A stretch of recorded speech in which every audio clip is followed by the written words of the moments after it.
Supreme court సంబంధించిన మరొక వార్త ఉంది. బెంగాల్లో మోకస్వామ్యం అనేది ఇక్కడ ఒక హెడ్లైన్గా చూడొచ్చు. ఏంటి మోకస్వామ్యం?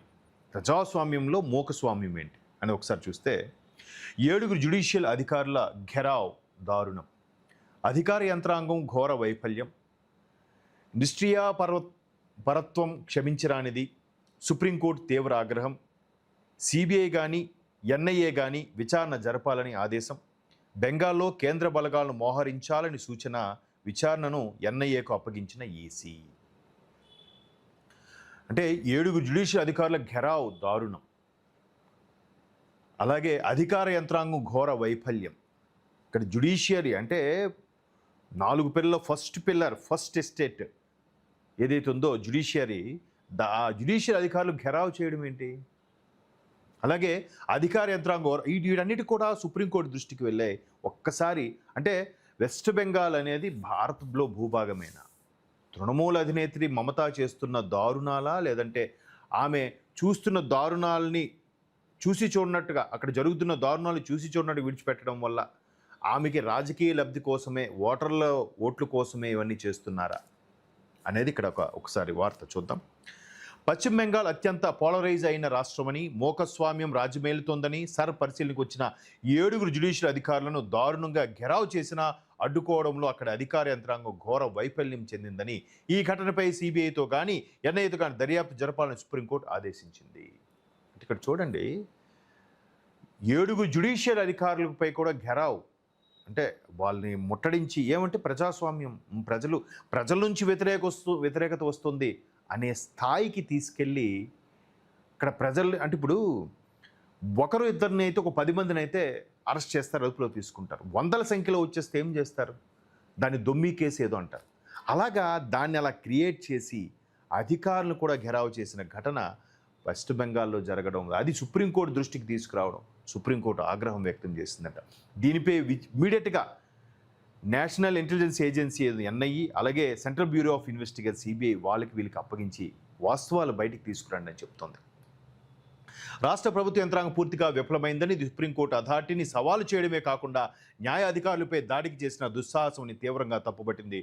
సుప్రీంకోర్టు ఆదేశాల నేపథ్యంలో విచారణను ఎన్ఐఏకి ఈసీ అప్పగించింది. చూడండి అసలు ఏం జరిగిందో ఒకసారి వార్త చూద్దాం. మల్దా జిల్లాలో కాలియా చౌక్ ప్రాంతంలో బ్లాక్ డెవలప్మెంట్ కార్యాలయం బుధవారం సాయంత్రం 3:30 పరిశీలన జరుగుతుండగా 7 జ్యుడిషియల్ అధికారులను సంఘ వ్యతిరేక శక్తులు ఘెరావ్ చేశాయి. ఇందులో 3 మహిళా అధికారులు ఉన్నారు. వారితో వచ్చిన 5 ఏళ్ల బాలుడు చిక్కుకుపోయాడు. కనీసం తాగునీరు, ఆహారం లేకుండా వారిని దాదాపు 9 గంటల పాటు అల్లరి మూక నిర్బంధించింది. చివరకు పోలీసులు లాఠీ చార్జ్ చేసి అల్లరి మూకను చెదరగొట్టి న్యాయాధికారులను విడిపించారు. ఈ ఘటన జరిగిన వెంటనే రాష్ట్ర ప్రభుత్వ ఉన్నతాధికారులకు ఫిర్యాదు చేసినా పట్టించుకోలేదని ఫిర్యాదులు వచ్చాయి. సో మంచి పని అయింది అని అంటారా? అంటే అది ప్రభుత్వం అంతర్భాగమైన, అంటే ఇది ఓడిపోతారని ఒక క్లారిటీ వచ్చేసాక భరించలేక చేసిన విపరీత చర్యలు అనమాట ఇవన్నీ కూడా. ఇది రొటీన్గా జరిగిన సంఘటన కాదు, న్యాయాధికారులను నైతికంగా దెబ్బతీయడానికి ఉద్దేశపూర్వకంగా పాల్పడిన దారుణ చర్య అని వ్యాఖ్యానించింది. ఇలాంటివి చాలా జరిగాయి. ఒక 7గురిని ఒకేసారి దాడి చేసి, వాళ్ళతో పాటు ఒక జ్యుడిషియల్ అధికారి తనకు బాలుడు కూడా ఉంటే వాడిని కూడా నిర్బంధించి 9 గంటల పాటు.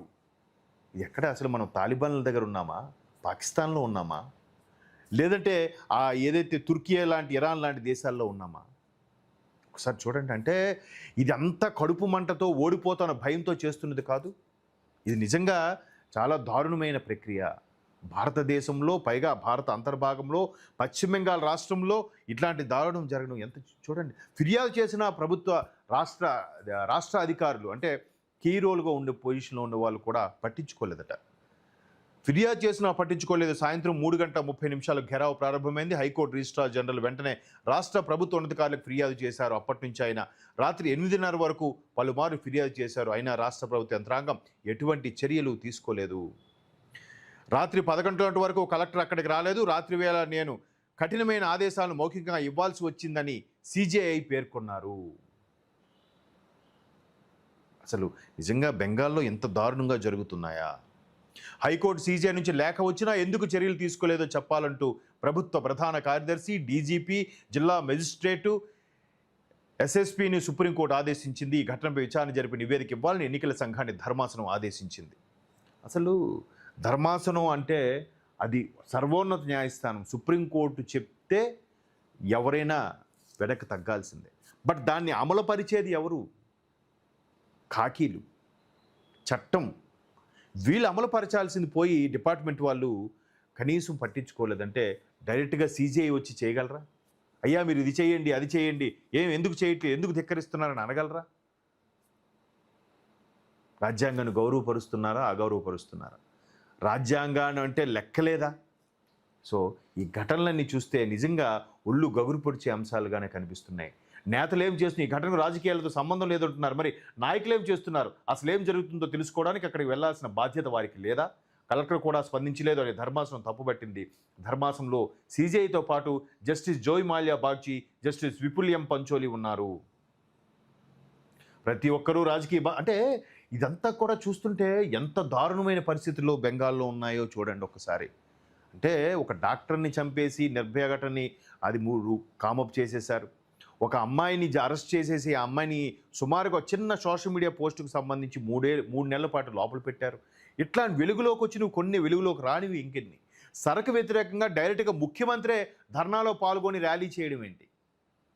మమతాదేవి అంటే ఎటుపోతుంది అసలు? నిజంగా ఎంత దారుణం అంటే కశ్మీర్లో ఎలాగైతే ఉన్నదో పరిస్థితులు, దాన్ని ఆర్టికల్ 370 రద్దు చేసిన తర్వాత మెల్లమెల్లగా దాన్ని కొలికి తీసుకొస్తుంటే ఇక్కడ పక్కలో బల్లిలాగా వెస్ట్ బెంగాల్ తయారైందంటే రాజకీయ దురుద్దేశం కాకపోతే మరేంటి? పదవి కాపాడుకోవడం కోసం దేశం నాశనం అయిపోయినా పర్వాలేదు, రాజ్యాంగం పట్టించుకోకపోయినా పర్వాలేదు అనే చందంగా ఈ పరిస్థితులు రావడం అనేది నిజంగా దారుణమైన పరిస్థితులు. మీరు ఏమరపాటుగా ఉంటే మీ చుట్టూ కూడా ఇలాంటి పరిస్థితులే రాబోతున్నాయి. ఒక వెస్ట్ బెంగాలే కాదు, తమిళనాడే కాదు, ఇంకే రాష్ట్రమైనా సరే చాలా జాగ్రత్తగా ఉండాలి, చాలా అప్రమత్తంగా ఉండాలి. సో ఇదొక వార్త దారుణంగా వైరల్ అవుతుంది.